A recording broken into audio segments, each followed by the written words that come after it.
Olá, galerinha, tudo bem? Hoje falaremos sobre fração. Quando vocês virem por aí um número como este número é uma fração. Toda fração, ela tem o seu número, a parte de cima é chamada de numerador e a parte de baixo é chamada de denominador, ok? A fração é uma parte de um inteiro, de algo inteiro, e que foi dividido em partes iguais. Nós veremos alguns exemplos, tá? Mas antes eu preciso falar para vocês que o numerador, este número aqui, representa quantas partes foram consideradas, tomadas, enfim. E o denominador representa a quantidade em que a parte inteira foi dividida. Mas como é isso? Olha só, aqui eu recortei alguns círculos coloridos para ficar mais fácil de vocês visualizarem essa questão da fração. Aqui, por exemplo, eu tenho esse círculo que não está dividido, então ele é um inteiro, tá? Então eu represento ele dessa maneira, tá? Um inteiro, eu posso colocar aqui. Aqui eu peguei esse círculo e fiz a divisão ao meio, então eu tenho metade para cá e metade para cá. Essa metade aqui, ó, ela pode ser representada dessa maneira, ó. Um meio, tá? Então, aqui eu tenho um meio, se eu colocar mais um meio, eu tenho dois meios. Dois meios é a mesma coisa, se eu juntar os dois aqui, né? Eu fico com dois meios. Dois meios é igual a um inteiro, tá? É igual a isso aqui, ó.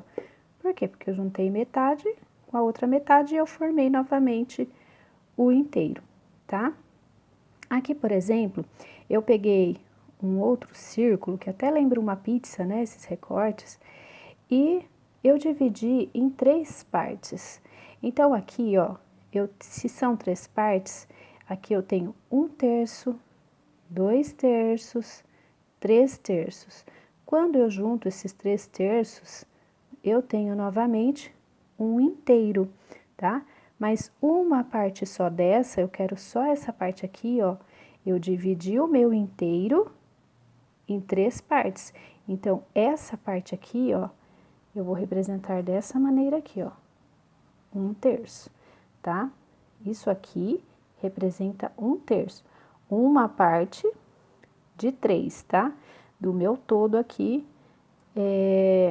que eu acabei dividindo.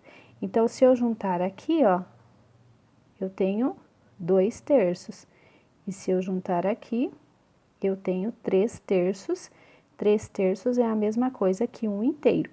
Da mesma forma, eu fiz com esse círculo verde, né?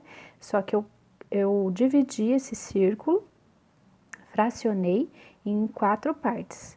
Então, cada parte dessa é 1/4. Por que 1/4? Porque eu dividi em 4. 1, 2, 3, 4. Né? Então, esse aqui é 1/4 e esse 1/4 eu represento desta maneira, ó. 1/4. Aqui eu tenho 1/4, né?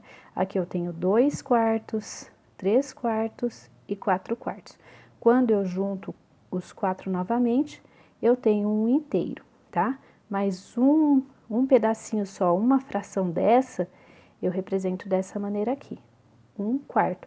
Ou seja, é uma parte das 4 que eu dividi aqui, tá bom? E assim também funciona com esse círculo que eu dividi em 5 partes, ó. 1, 2, 3, 4, 5. Então, se eu quiser representar essa fração aqui, essa divisão, essa parte, eu vou representá-la dessa maneira aqui, ó.